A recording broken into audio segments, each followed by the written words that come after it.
सनातन धर्म में पत्नी को अर्धांगिनी क्यों कहा जाता है? जाने शास्त्रों के मुताबिक एक गुणी पत्नी की परिभाषा।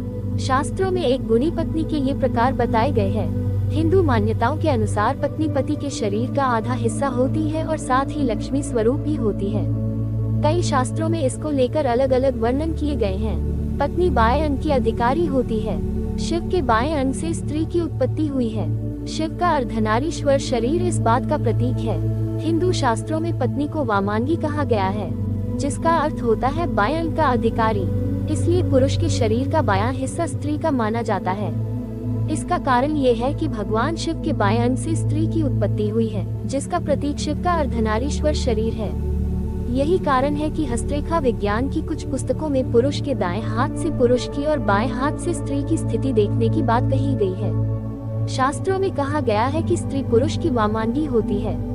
इसलिए सोते समय और सभा में सिंदूरदान, विरागमन, आशीर्वाद ग्रहण करते समय और भोजन के समय स्त्री को पति के बाईं ओर रहना चाहिए। इससे शुभ फल की प्राप्ति होती, ऐसा शास्त्रों में वर्णित किया गया है।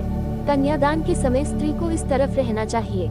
वामांगी होने के बावजूद भी कुछ कामों में स्त्री को दाईं ओर रहने की बात शास्त्र कहता है।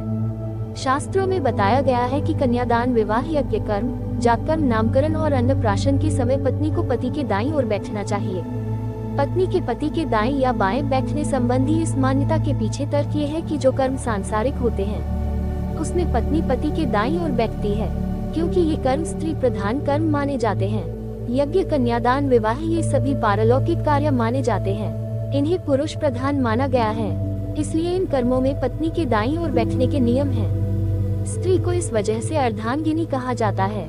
सनातन धर्म में पत्नी को पति की वामांगी कहा गया है, यानी कि पति के शरीर का बायां हिस्सा। इसके अलावा पत्नी को पति की अर्धांगिनी भी कहा जाता है, जिसका अर्थ है पत्नी पति के शरीर का आधा अंग होती है। दोनों शब्दों का सार एक ही है, जिसके अनुसार पत्नी के बिना पति अधूरा है। पत्नी ही पति के जीवन को पूरा करती है, उसे खुशहाली प्रदान करती है, उसके परिवार का ख्याल रखती है और उसे सभी सुख प्रदान करती है जिसके वो योग्य है। पति पत्नी का रिश्ता दुनिया भर में बेहद महत्वपूर्ण बताया गया है।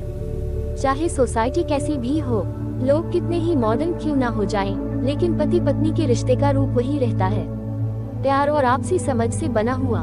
महाभारत में भीष्म पितामह ने ये कही ये बात। हिंदू धर्म के प्रसिद्ध ग्रंथ महाभारत में भी पति पत्नी के महत्वपूर्ण रिश्ते के बारे में काफी कुछ कहा गया है। भीष्म पितामह ने कहा था कि पत्नी को सदैव प्रसन्न रखना चाहिए, क्योंकि उसी से वंश की वृद्धि होती है। वो घर की लक्ष्मी है। यदि लक्ष्मी प्रसन्न होगी तभी घर में खुशियां आएंगी। इसके अलावा भी अनेक धार्मिक ग्रंथों में पत्नी के गुणों के बारे में विस्तार पूर्वक बताया गया है। गरुड़ पुराण में पत्नी की ये व्याख्या की गई है। आज हम आपको गरुड़ पुराण, जिसे लोक प्रचलित भाषा में गृहस्थों के कल्याण की पुराण भी कहा गया है, उसमें उल्लिखित पत्नी के कुछ गुणों की संक्षिप्त व्याख्या करेंगे। गरुड़ पुराण में पत्नी के जिन गुणों के बारे में बताया गया है, उसके अनुसार जिस व्यक्ति की पत्नी में ये गुण हो, उसे स्वयं को भाग्यशाली समझना चाहिए। कहते हैं पत्नी के सुख के मामले में देवराज इंद्र अति भाग्यशाली थे, इसलिए गरुड़ पुराण के तथ्य यही कहते हैं। सा भार्या या गृह दक्षा, सा भार्या या प्रियम वदा, सा भार्या या पतिप्राणा, सा भार्या या पतिव्रता। गरुड़ पुराण में पत्नी के गुणों को समझने वाला एक श्लोक मिलता है, यानी जो पत्नी गृह कार्य में दक्ष है, जो प्रियवादिनी है, जिसके पति ही प्राण है, जो पतिप्रायणा है, वास्तव में वही पत्नी है। गृह कार्य में दक्ष से तात्पर्य है वो पत्नी जो घर के काम काज संभालने वाली हो, घर के सदस्यों का आदर सम्मान करती हो, बड़े से लेकर छोटों का भी ख्याल रखती हो। जो पत्नी घर के सभी कार्य जैसे भोजन बनाना, साफ सफाई करना, घर को सजाना, कपड़े बर्तन आदि साफ करना जैसे कार्य करती हो, वो एक गुणी पत्नी कहलाती है। इसके अलावा बच्चों की जिम्मेदारी ठीक से निभाना, घर आए अतिथियों का मान सम्मान करना, कम संसाधनों में भी गृहस्थी को अच्छे से चलाने वाली पत्नी गरुड़ पुराण के अनुसार गुणी कहलाती है। इसी वजह से प्रियवादिनी कहा गया है। प्रियवादिनी से तात्पर्य है मीठा बोलने वाली पत्नी। आज के जमाने में जहां स्वतंत्र स्वभाव और तेज तर्रार बोलने वाली पत्नियां भी है, जो नहीं जानती कि किस समय किससे कैसे बात करनी चाहिए, इसलिए गरुड़ पुराण में दिए गए निर्देशों के अनुसार अपने पति से सदैव संयमित भाषा में बात करने वाली, धीरे व प्रेम पूर्वक बोलने वाली पत्नी ही गुणी पत्नी होती है। पत्नी द्वारा इस प्रकार से बात करने पर पति भी उसकी बात को ध्यान से सुनता है, उसके इच्छाओं को पूरा करने की कोशिश करता है। परंतु केवल पति ही नहीं, घर के अन्य सभी सदस्यों या फिर परिवार से जुड़े सभी लोगों से भी संयम से बात करने वाली स्त्री एक गुणी पत्नी कहलाती है। ऐसी स्त्री जिस घर में हो वहाँ कलह और दुर्भाग्य कभी नहीं आता। ऐसे गुण जिसकी पत्नी में हो वो देवराज इंद्र की तरह होता है।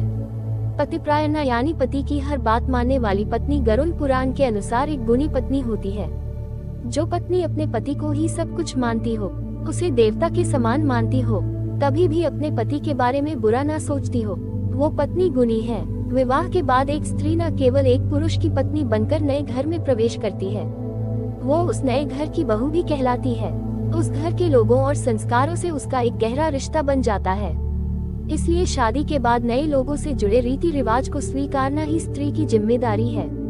इसके अलावा एक पत्नी को एक विशेष प्रकार के धर्म का भी पालन करना होता है। विवाह के पश्चात उसका सबसे पहला धर्म होता है कि वो अपने पति और परिवार के हित में सोचे। ऐसा कोई काम न करे जिससे पति या परिवार का अहित हो। गरुड़ पुराण के अनुसार जो पत्नी प्रतिदिन स्नान कर पति के लिए सजती संवरती है तथा सभी मंगल चिन्हों से युक्त है, जो निरंतर अपने धर्म का पालन करती है तथा अपने पति का हित सोचती है, उसे ही सच्चे अर्थों में पत्नी मानना चाहिए। जिसकी पत्नी में ये सभी गुण हो उसे स्वयं को देवराज इंद्र ही समझना चाहिए। ऐसी पत्नी हमेशा ही अपने पति की प्रिय होती है।